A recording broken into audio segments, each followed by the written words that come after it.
asırdan beri istibdadın, zulmün, aharetinin, esaretinin her çeşitini koruyan, menfur, menum, sabık idarenin her türlü darbesini aşıran, muhtelif çeşitli vasıtalarla inhirazına, yani krizise, mahvına çalışılan Kırım Tatarı, bakın bu ana, uç fikir ama birer cümleyle olanı hepsine, yani sinonimler şeyler kullan.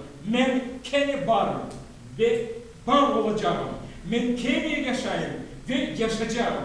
Men ölmedim, ölmeye ant ettim ve ölmeyeceğim diye varlığını göstermek, asırlardan beri mesut bulunan kurultayını açmak için mebuslar sayılar.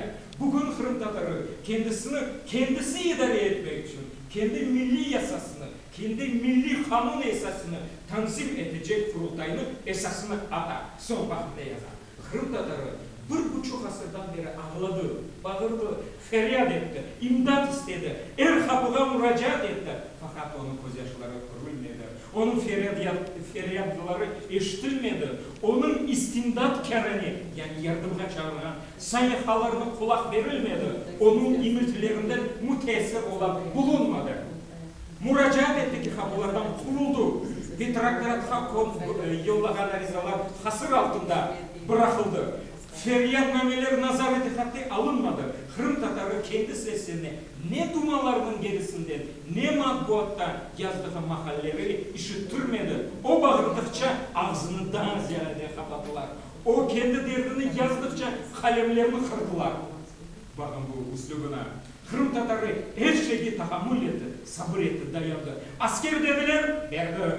Vergi dediler, verdi nalog. Harp yani cenkli ket dediler, ketti. Kardeşine karşı silah çıkar dediler, çıkardı. Bakın bunlarını da yazar kesin. Hiçbir zaman yapmaya borcu olan vazifelerini icrasında kusur etmedi. Aynı şu şeylerden biz bunlara yazabiliriz. Onun için oldu. Fakat hukuku tanılmadı. Varlığı tasdik edilmedi. Kendisi her şey yaptığı aldı, kendisine bir şey yapılmadı. Ve yaptırılmadı. Yapılmadı ve başkalarına da yaptırılmadı. Zaman, aman bakın, Cenk zamanlarından gayrı kendisine vatan evladı denilmedi. Cenk başlar, o zaman sen gereksin. Askerler. O zaman sen vatan evladısın. Cenk bitti, elde seni kimse tanımaz. Vatan evladı değil. Onun vatan evladı Rusya grajdanı olduğu yalnız harp meydanlarında, top ateşleri altında, okoplar içinde anıldı.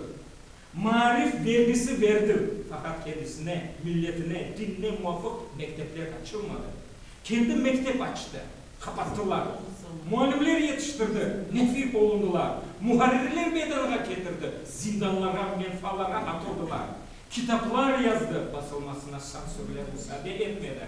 Ana dilinden okuma, kendi edebiyatını öğrenmek, kendi tarihini bilmek istedi. Tatar Rusya'dan ayrılmak istedi diye karşısına çıkıldı. Tatar 1,5 asırdan beri mahkumiyetler, hukuksuzluklar, yoksulluklar, mahrumiyetler içinde, esaretler, zulümler, tahrikkler, işkenceler altında tutulgan halda kendisine tereddüt eden bütün vatani komşularına ifa etti. Umum vatandaşlarıyla hoş geçindi. Herkesine, her milletin ufkuna, şahsına hürmet etti. Fakat kendisi hiç hürmet görmedi. Rusya'nın her tarafına Tatar Ogey devlet tanıldı. Ve devam etti.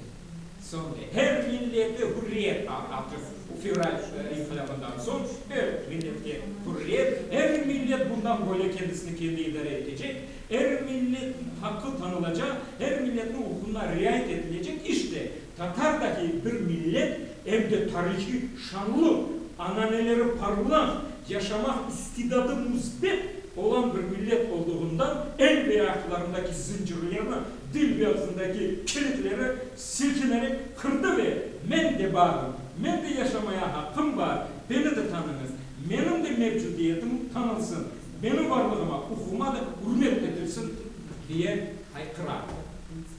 Hasan Seferi var. Onlar ne böyle mahallelerde o zaman bunu